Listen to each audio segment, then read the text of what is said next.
दहशत पसरत असेल, तुम्हाला दबाव आणत असेल, कोणाशी बोलत असेल, अजिबात कोणाला घाबरू नका. मराठी एकीकरण समितीचं काम खूप वेगळ्या मार्गाने चालतं आणि आम्ही तुमच्या सोबत आहोत.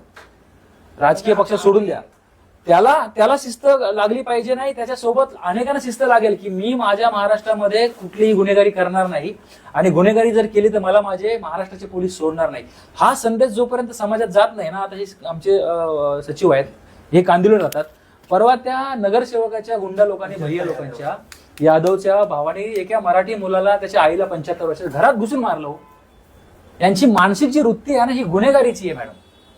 हे राज्यामध्ये फक्त कमवायला नाही आले, ही गुन्हेगारी सुद्धा घेऊन आले. आता पोलिसांबद्दल मला सगळं माहिती आहे. आपल्या पोलिसांचा अर्धा वेळ तर युपी बिहारला जातो गुन्हेगार शोधण्यामध्ये.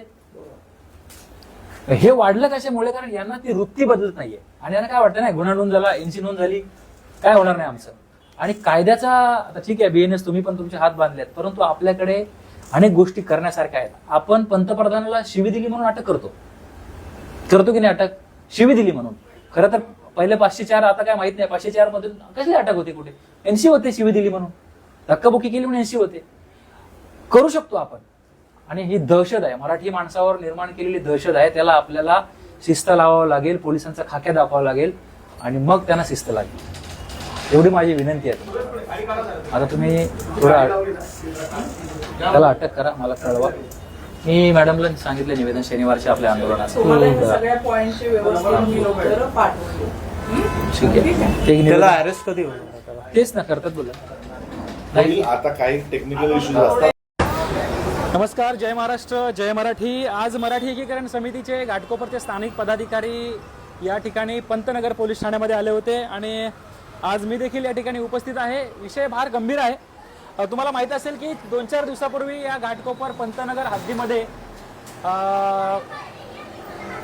एक मराठी तरुण, आपला जो मिस्त्री नामक एक मराठी तरुण आहे, डोंबिवलीला तो राहतो, एका खाजगी कंपनीमध्ये काम करतो आणि तो या ठिकाणी घाटकोपरला प्रॉपर्टीचं मूल्यमापन करत असताना, व्हॅल्युएशन करत असताना तिथे एक गुजराती जो परप्रांतीय शहा नामक, धवल शाह यांनी त्याला तिथे डांबून ठेवलं, त्याचे कपडे काढले, त्याला मारहाण केली. म्हणजे महाराष्ट्रामध्ये सुरू काय, असा प्रश्न आम्ही नेहमी माननीय गृहमंत्री देवेंद्र फडणवीस यांना विचारत असतो की आपण विधिमंडळामध्ये म्हणत असता की मराठी माणसाला जर कोणी नख लावला, आवाज उठवला तर मुख्यमंत्री म्हणून, या राज्याचा प्रमुख म्हणून मी मराठी माणसासोबत उभा राहील. परंतु अशा घटना घडत आहेत, तर याला कुठेतरी आळा घातला पाहिजे आणि पोलिसांना सूचना दिल्या पाहिजेत की ज्या ज्या ठिकाणी मराठी माणसावर अत्याचार होईल त्या ठिकाणी कठोर कारवाई झाली पाहिजे, तातडीने त्याला अटक झाली पाहिजे. आज ह्या आरोपीला अटक करण्याची मागणी करून यावरती FIR मध्ये जे गुन्हे नोंद केलेत, खरं तर या FIR मध्ये पोलिसांनी त्यांचं काम केलेलं आहे. 115, 127, 133, 352, 324 असे अनेक कलम लावलेले आहेत.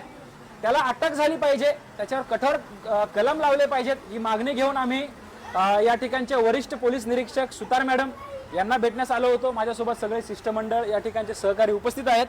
मला खात्री आहे की पोलीस उपायुक्त शिंदे साहेब आणि PI मॅडम, आपल्या सुतार मॅडम ह्या 100% कारवाई करतील. त्या आरोपीला आज रात्री, उद्यापर्यंत अटक करतील आणि या महाराष्ट्रामध्ये मराठी माणसाच्या वाटे जर कोणी गेलं तर त्याला मराठी एकीकरण समिती सोडणार नाही. फक्त पोलीस आणि कायदा सुव्यवस्था बिघडू नये, माझ्या राज्याचं नाव धुळीस मिळू नये म्हणून आम्ही कुठलाही कायदा हातामध्ये घेत नाही. नाहीतर 5 मिनिटाच्या अंतरावरती आम्हालाही त्याला जाऊन फटकवायला वेळ लागणार नाही, एवढं मात्र लक्षात ठेवावं. परंतु या राज्याची, त्यामुळे आम्ही शांत राहतो. कुठेतरी कायद्याने त्यांचं काम करावं, कायदा ज्यांच्या हातामध्ये आहे, कायदा रक्षणाचं ज्यांचं काम आहे त्यांनी हे काम करावं अशी आमची इच्छा असते. म्हणून पोलिसांना भेटणं आमचं कर्तव्य आहे. आज जे काही आम्हाला बोलायचं आहे ते निरीक्षक सुतार मॅडम यांना सांगितलेलं आहे. मला खात्री आहे की मराठी एकीकरण समितीला या घाटकोपरमध्ये भव्य मराठी मोर्चा काढण्याची वेळ येणार नाही आणि पोलीस आम्हाला सहकार्य करतील. एवढंच बोलतो आणि थांबतो. जय महाराष्ट्र, जय मराठी.